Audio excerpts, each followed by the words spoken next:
You know, it's something we do about 20,000 times a day, and most of the time we don't even give it a second thought.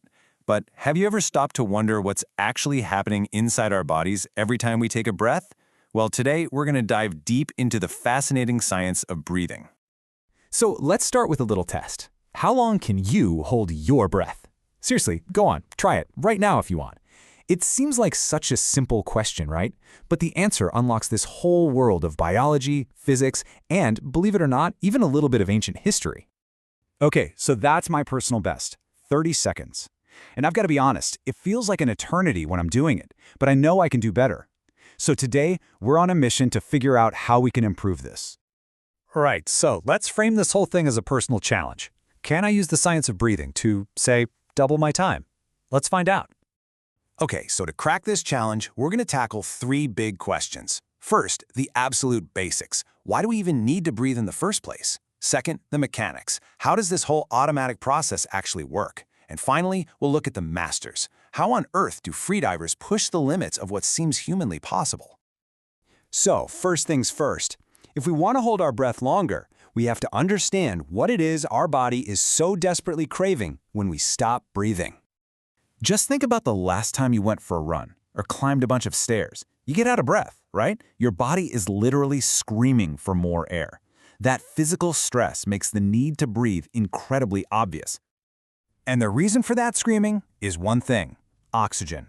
Oxygen is the fuel our body uses to generate energy.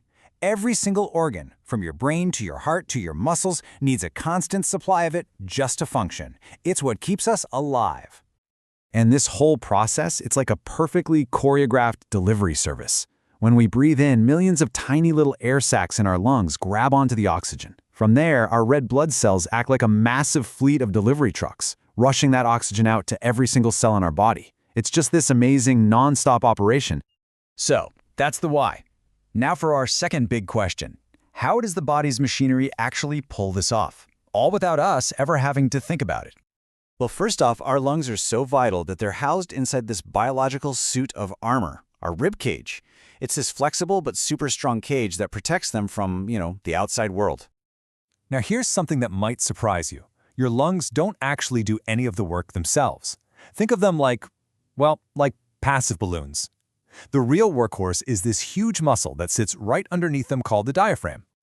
It's all about physics, really. When you breathe in, your diaphragm contracts and pulls down. This makes the space in your chest cavity bigger, which creates a vacuum. And that vacuum sucks air in from the outside to fill up your lungs. It's just brilliant. And how much air are we talking about here? Well, this system is so efficient that the average person breathes the equivalent of 20,000 one-liter bottles of air every single day. That's a mind-boggling amount of air. And this amazing system, it didn't just pop up overnight. Nope, it's the result of hundreds of millions of years of evolution. Life started in the water, right? With gills filtering oxygen from H2O. But as creatures started to explore land, a whole new system had to evolve, the lung, designed to pull oxygen straight from the air. Okay, so we know why we breathe and how we breathe. Now for the really cool part, our third question. How do people learn to consciously control this system, to do things that seem completely impossible? This sport is called apnea, or as most of us know it, freediving. It's the art of diving deep or for long distances on just one single breath of air. No tanks, no gear, nothing. And the records? They're just staggering. The men's world record is 11 minutes and 35 seconds. The women's is 9 minutes and 7 seconds. I mean, that is an insane amount of time. And my little goal of 1 minute? Yeah, it's suddenly looking very, very humble in comparison. So how in the world do they do it? Well, it's not about forcing it. The secret is extreme relaxation. By totally calming their body and lowering their heart rate, they use up their stored oxygen way more efficiently.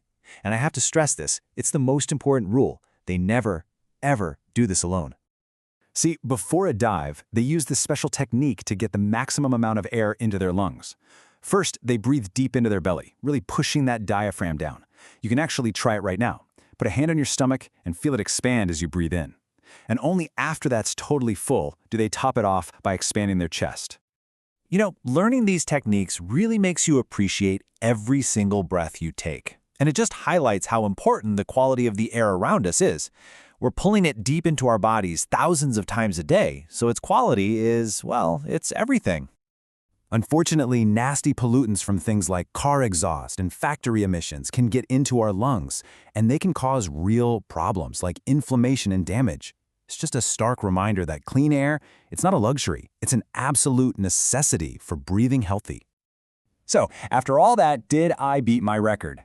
The big reveal. Yes, I focused on that relaxation thing, used the two-phase breathing technique, and 1 minute and 12 seconds. I more than doubled my starting time. This stuff actually works. And you know what the best part is? This isn't just for freediving. These exact same techniques, that slow, conscious belly breathing, are an incredibly powerful tool for managing stress in your everyday life. Before a big presentation, an exam, or any time you feel that anxiety creeping in, just taking a moment to control your breath can calm your entire nervous system down. And really, that's the big takeaway here. We started with this thing that seems completely automatic, an involuntary process. But by understanding it, we found a tool for conscious control over our own bodies and even our minds. It really makes you wonder, if you can learn to control something as fundamental as your own breath, what else are you capable of controlling?